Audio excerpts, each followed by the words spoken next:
I'm going to show you the best activation exercise for your biceps and also give you a couple other cues as to why your biceps may not be growing. So as far as activation, we know we're trying to get a muscle as short as possible, keep it there, squeeze it like it owes you money. When you have the ability to squeeze a muscle so hard that it cramps, you know your ability to contract is great. You know your nervous system is really, really cued in. So here's an important realization when doing this exercise. The bicep actually, to get it fully shortened, is actually way, way up here.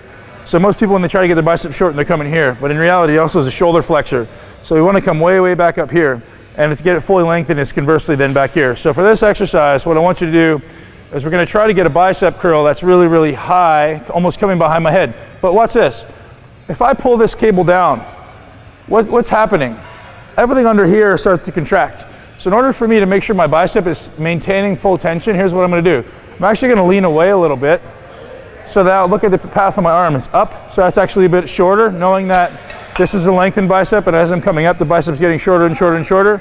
So the further I am closer to here, the shorter the bicep is, and the goal of this exercise is to get the bicep as short as possible. So I'm going to do a bit of a lean away. I'm also going to try to push my hand up a little bit. So now as soon as I do that, the tension immediately goes through my bicep. I have to also make sure that I maintain external rotation. As soon as I start coming in, there's no more tension on the bicep. You're going to shift tension somewhere else. So I'm maintaining external rotation on my glenohumeral joint.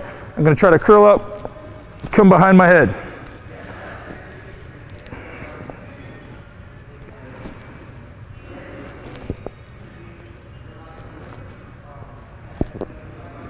And I am trying to contract my tricep as I fully lengthen.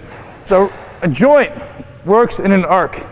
So when you're training any hinge joint, so whether it be your bicep, your knee joint, think about moving in an arc. So think about that and that. It's not a straight line, it's an arc. So if I'm trying to move this weight, I'm trying to move it up, now I'm trying to move it this way, now I'm trying to move it this way. So follow my finger. That's the direction I'm consciously trying to move the weight. So it's not a straight line. Important to remember, the joint moves in an arc. So we always want to train in an arc. So as far as activation, 3 to 5 second holds. For me, 3 seconds is enough to really feel it start to cramp. For some people, it may take longer, and eventually, and you may want to change them. Sometimes I do longer, sometimes I do less, depending on how I feel that day. So before the next time you train biceps, give this exercise a shot. I don't know any other exercise that quite gets the bicep as short as this. So this is my favorite one, although there are other ones that can take the shoulder out of it. This is the best one to incorporate both functions of the bicep. Ben Pekulski, MI40 University out.